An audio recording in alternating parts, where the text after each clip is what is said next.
Salut les cuistots, c'est Alex, fondateur de WP Marmite et spécialiste WordPress depuis 2011. Et aujourd'hui, je vous propose qu'on étudie ensemble pour ce nouvel épisode de Bonjour Plugin, le numéro 10.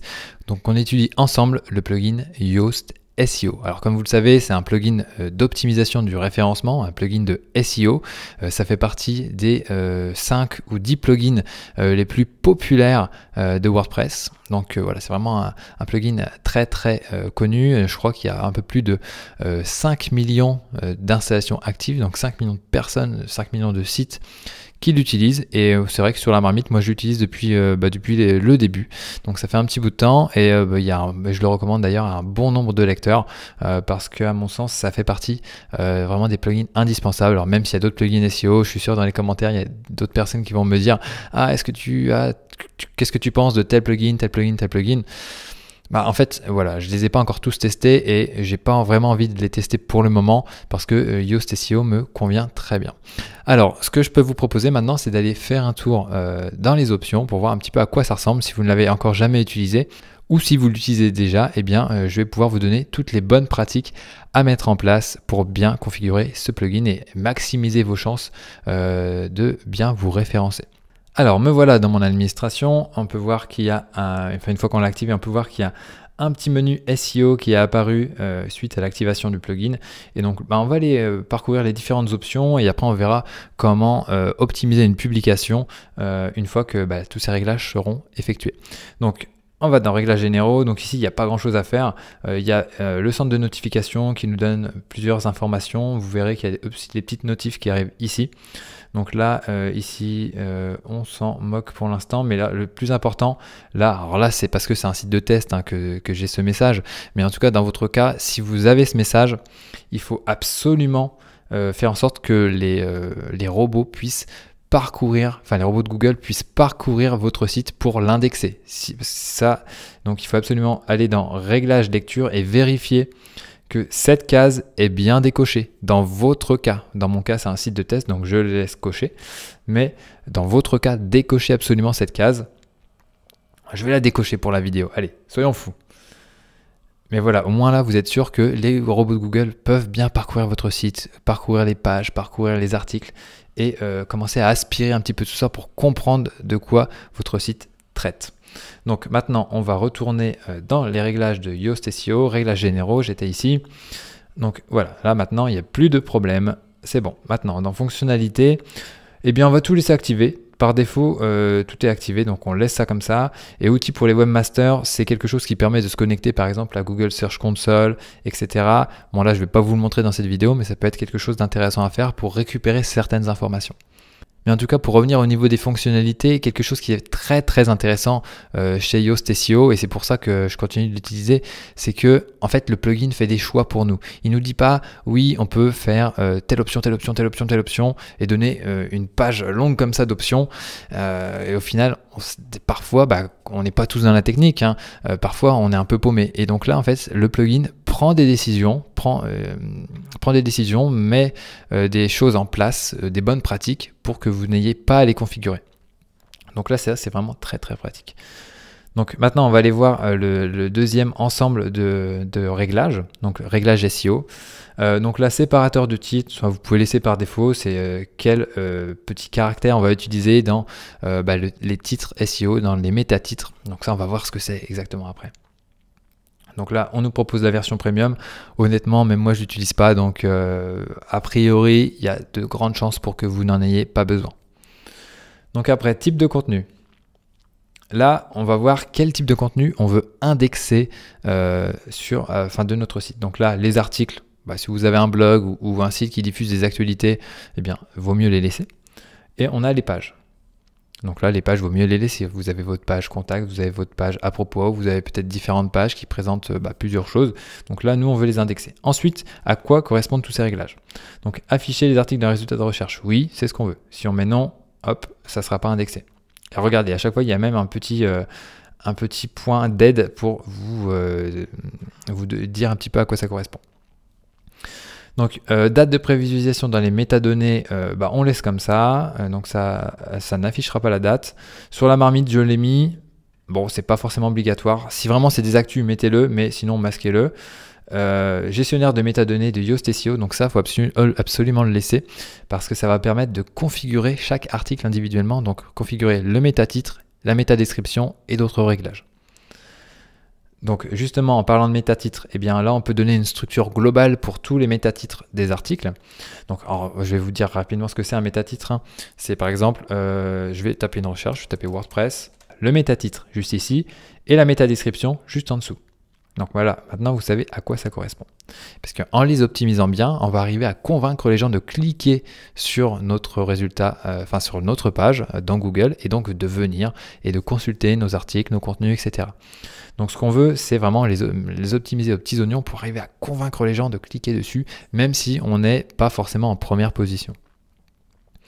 Donc là, on peut en mettre par défaut et on peut même insérer des variables. Donc là, on peut voir, on peut mettre par exemple le titre du site. Donc là, c'est pas très pertinent, vaut mieux laisser vide. Mais ici, ce qu'on peut mettre, on peut laisser ça comme ça. Moi, j'ai tendance à mettre uniquement le titre.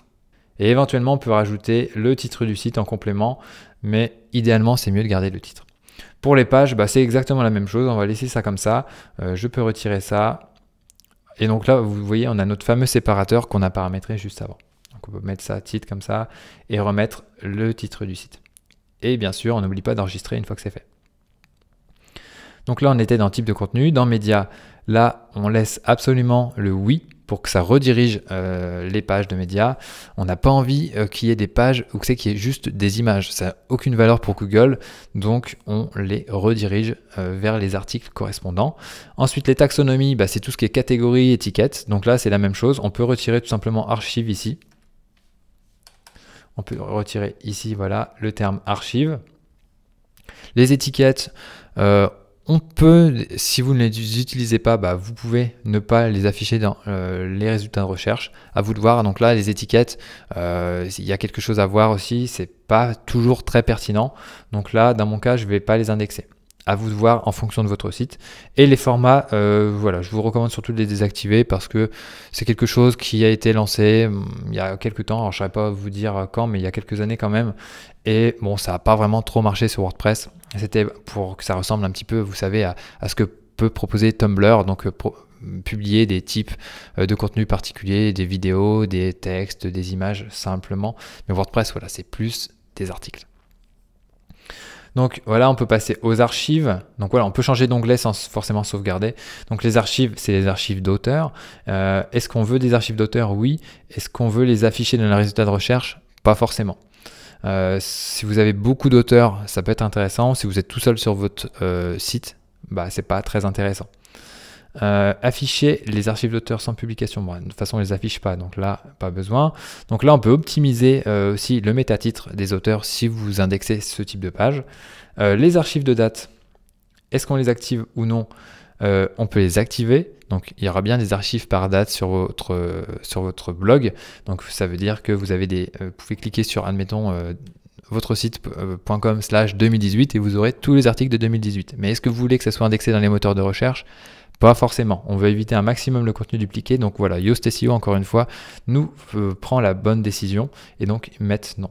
Et les pages spéciales, vous avez recherché voilà, les pages de résultats de recherche et la page 404. On peut éventuellement optimiser. Fil d'Ariane. Est-ce que votre site utilise un fil d'Ariane et surtout celui de Yoast SEO? Là, c'est pas forcément le cas, mais si c'est le cas, on peut le personnaliser. Mais là, je vais le laisser désactiver. Et le flux RSS, on peut éventuellement mettre un petit message, enfin, il y est déjà, mettre un petit message pour dire hey, cet article-là a été publié en premier sur tel blog. Donc, tous ceux qui veulent vous repiquer votre contenu et le publier sur leur propre site, eh bien, il y aura toujours un lien qui pointera vers votre site d'origine, enfin, vers le site d'origine. Donc, voilà, une fois que ça c'est fait, vous voyez, il n'y a pas grand-chose à modifier. On enregistre les modifications.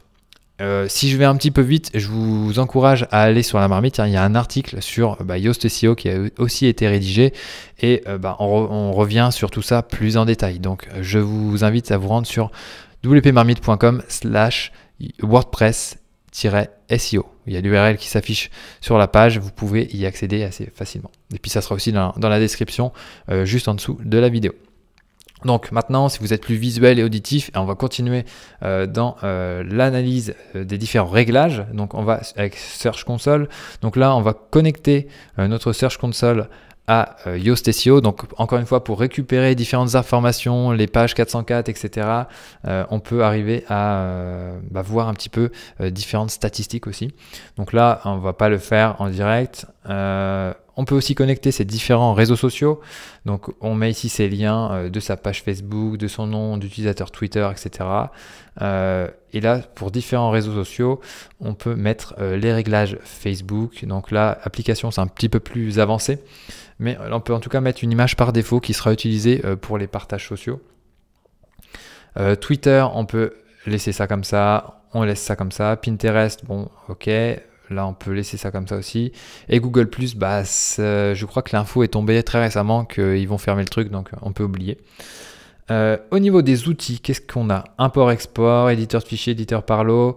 Bon, là, c'est vraiment des choses assez avancées, mais éditeur de fichiers, vous pouvez par exemple modifier le fichier htaccess de votre site et le fichier robot.txt.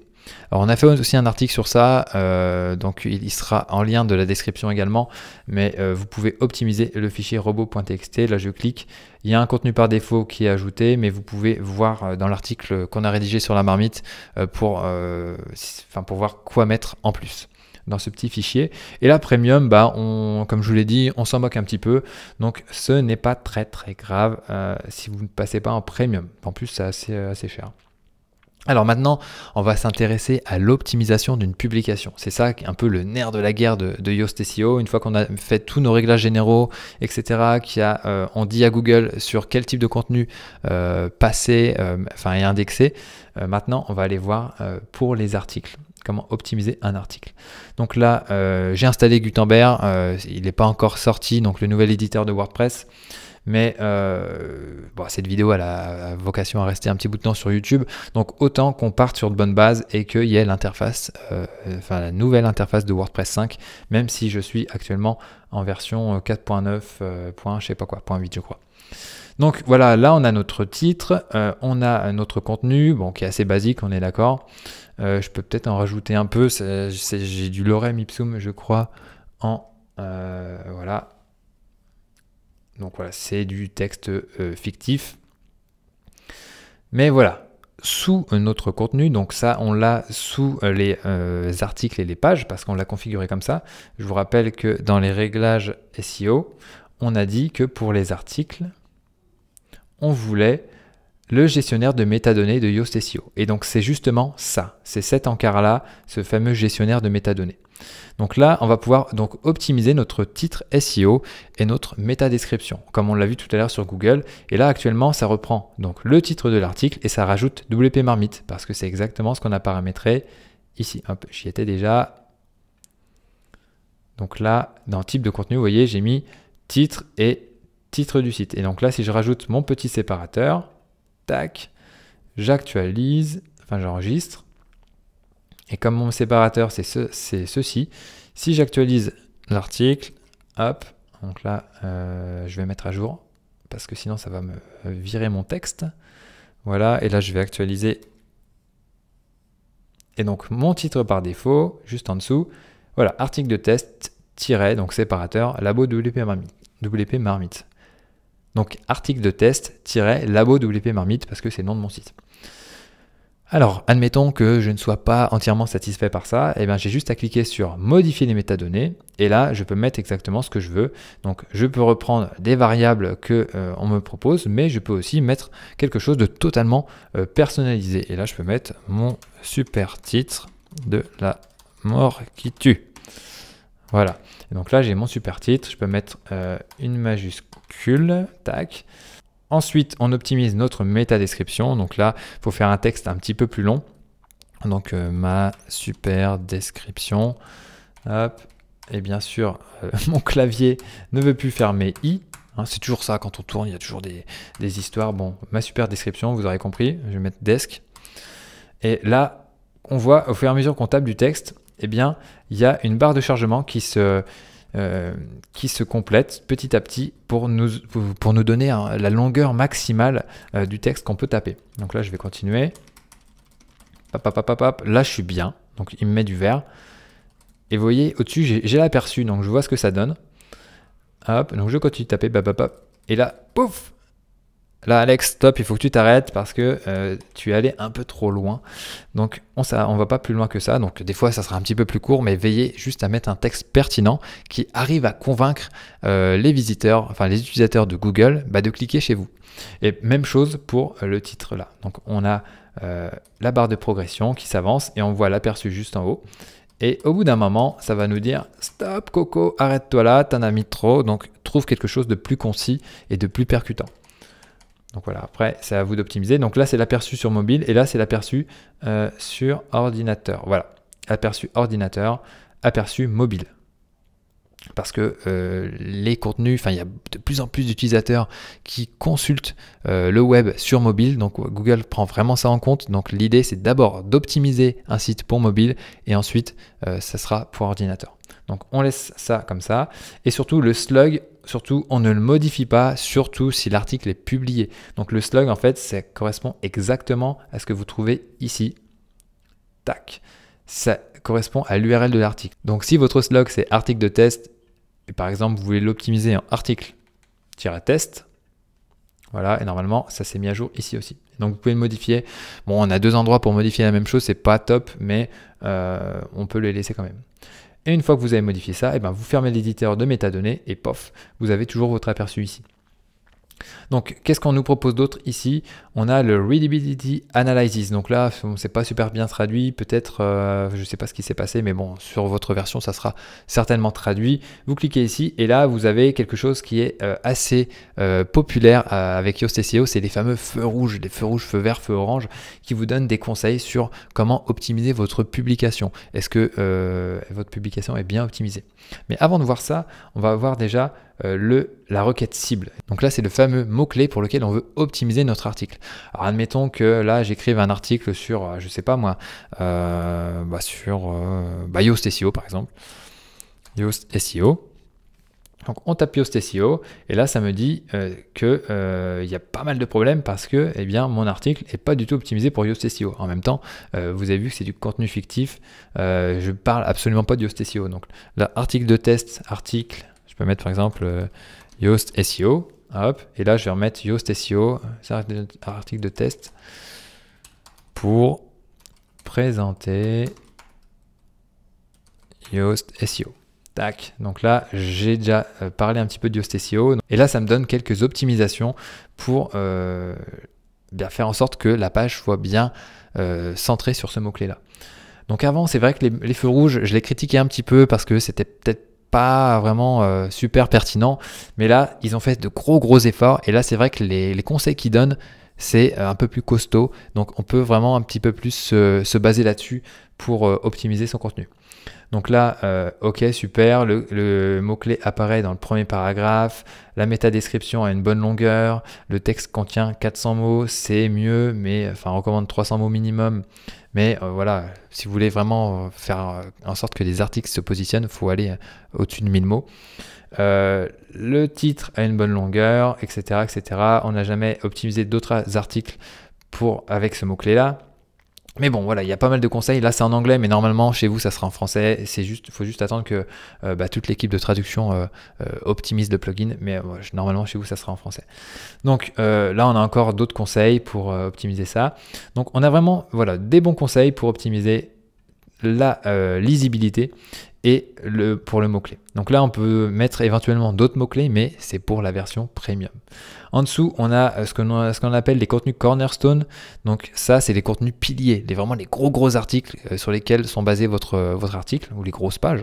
Et donc là, vous pouvez définir que c'est un contenu cornerstone.